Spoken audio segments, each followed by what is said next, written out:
Zaczynamy. We are with Benjamin Fulford today in Tokyo.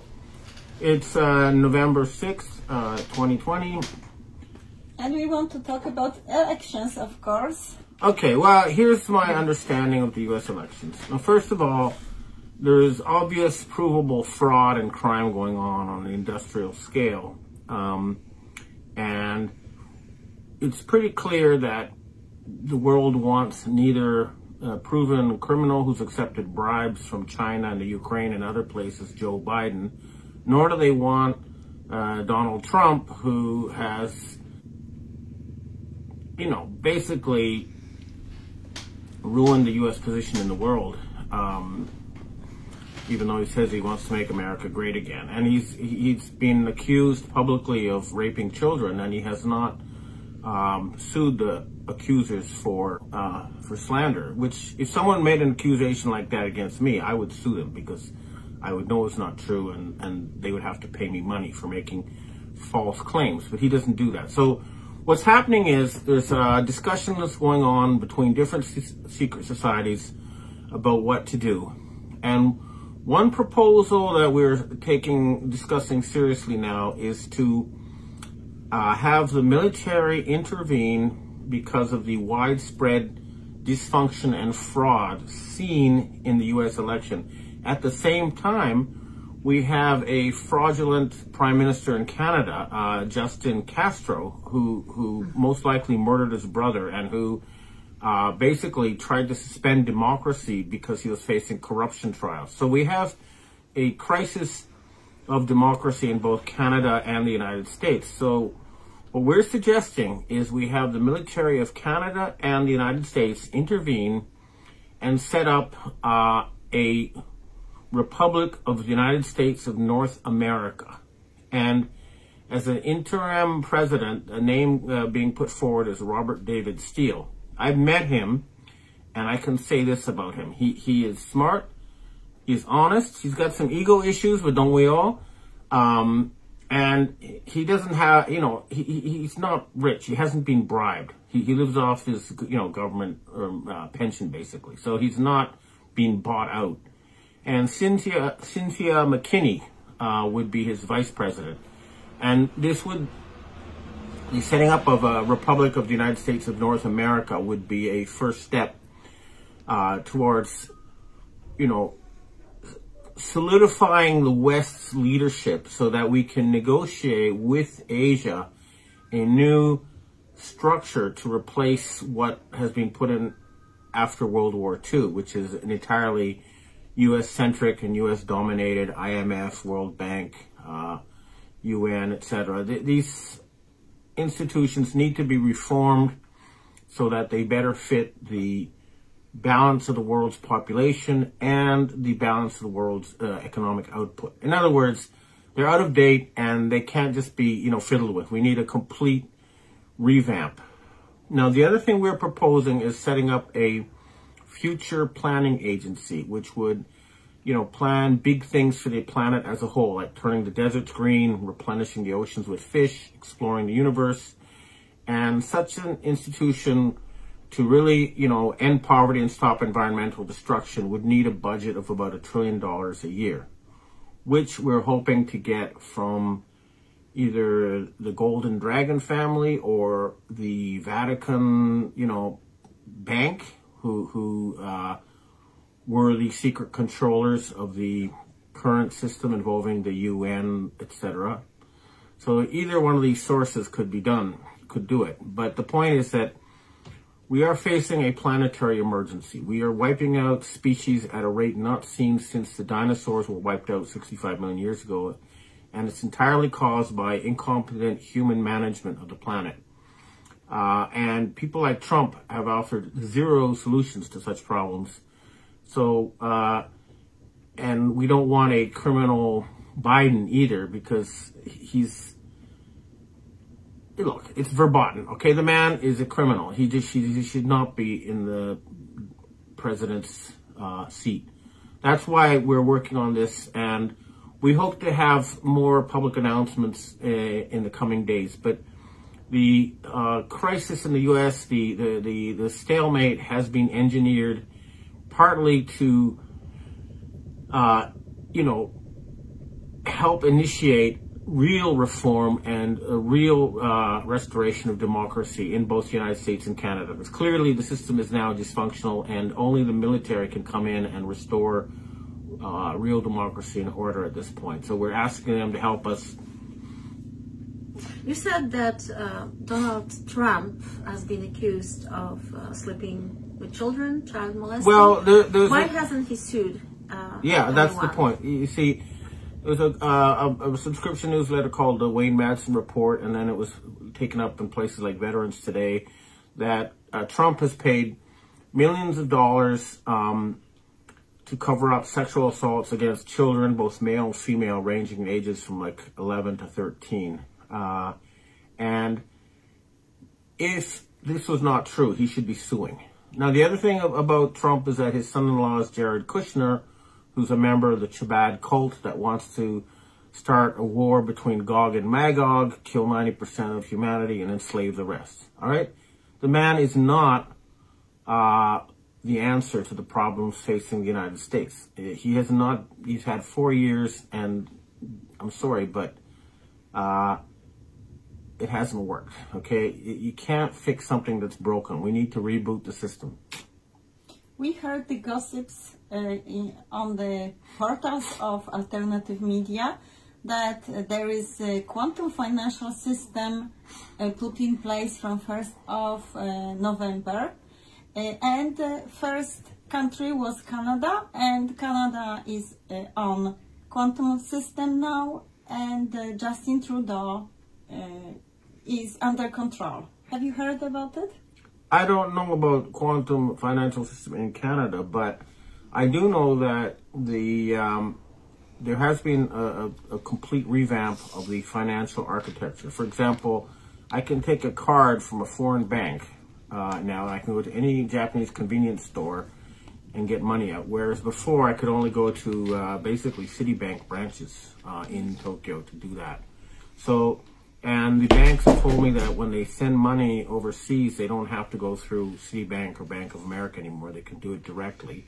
Furthermore, if you go to a Japanese 7-Eleven, you can see that you can also do cryptocurrencies like Bitcoin on the convenience store ATM. So clearly, the architecture has been revamped. The problem is that we still don't see who's in charge, and I understand that the people who are now in charge have illegally taken the system from its creator, and we're going to have to force them to put it under the control of the man who actually created the system.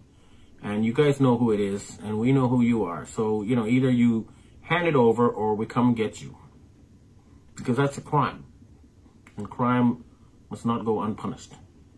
In your last article on your website, benjaminfulford.net, I could read that Chinese secret societies are waiting for re-election of Trump, and they want to see what happens next in the West after re-election of Trump. So it sounded like they expect re-election of Trump.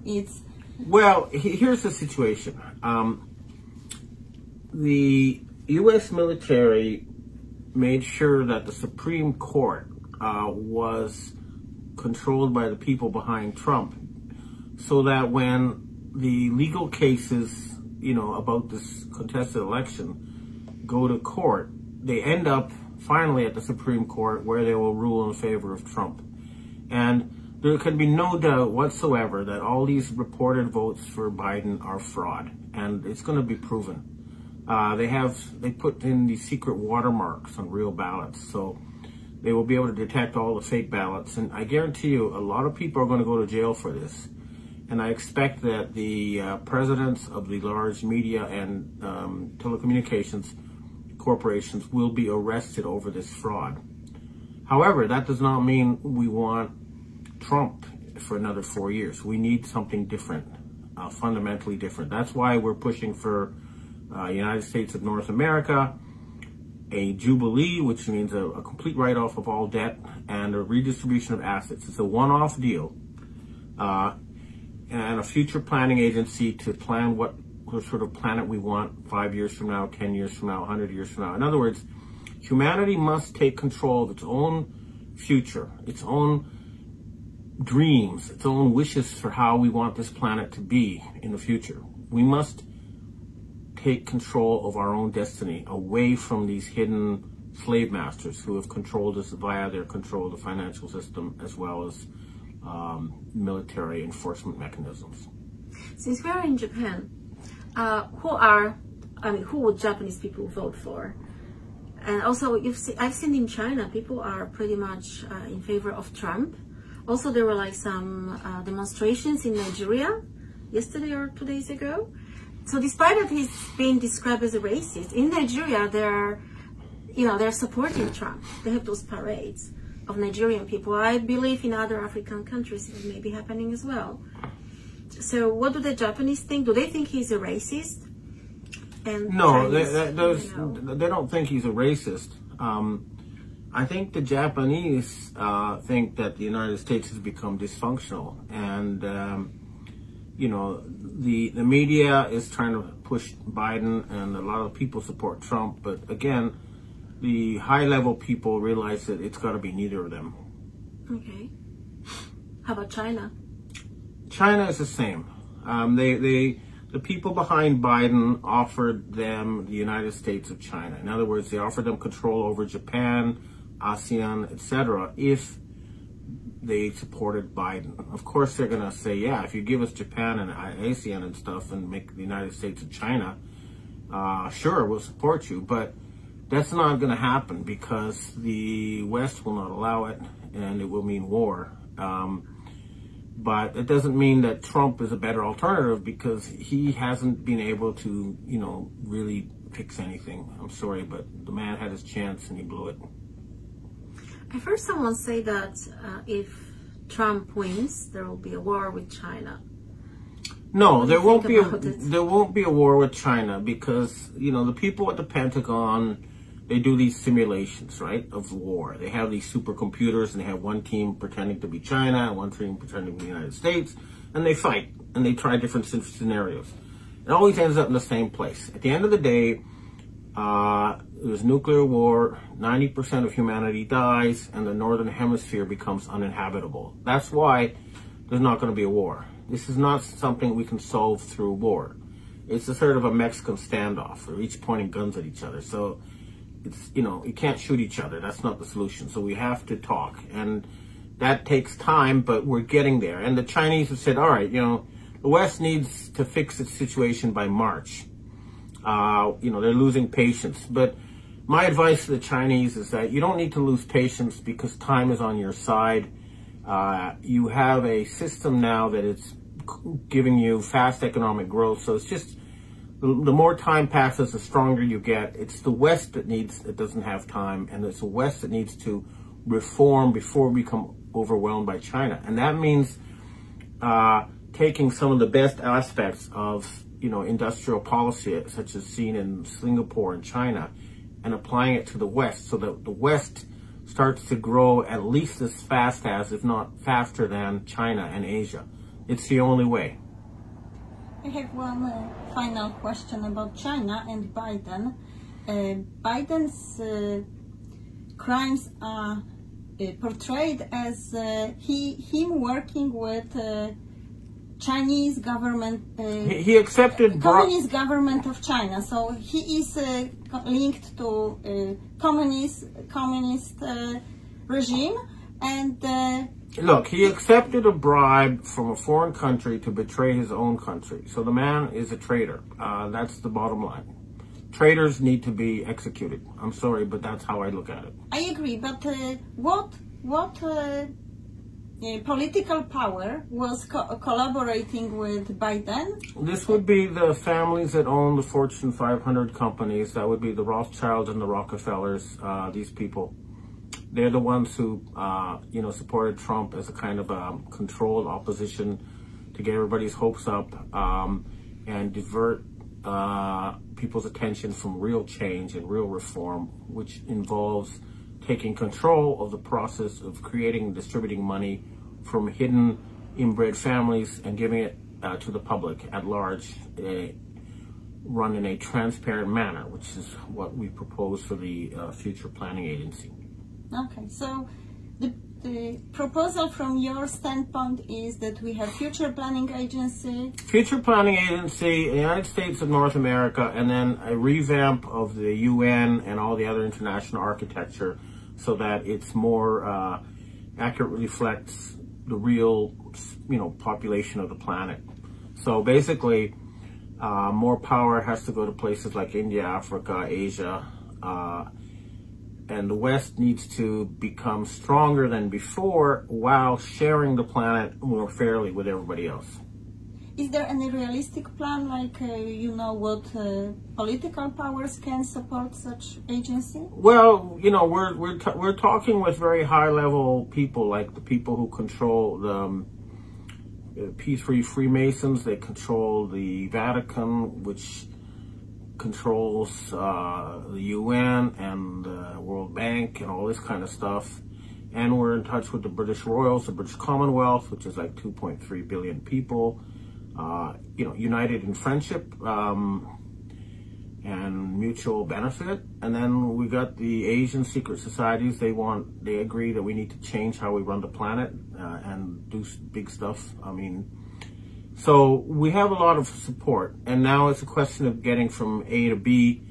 And the first step, I think, it would be to have the military come in, announce that democracy has been hijacked by crime groups in Canada and the United States, set up an interim United States of North America with Robert David Steele or someone like him as the interim president, and then negotiate other stuff with Asia once the West is unified. Okay. I would like to ask you, you mentioned Justin Trudeau Castro, that he killed his brother. Okay, here's what we know. Elaborate on it? Sure. There are pictures of Trudeau's mother, Margaret Sinclair, with Castro holding the young baby Justin, and it looks like he's looking at his own son. And she was in Cuba at the right time to be impregnated there.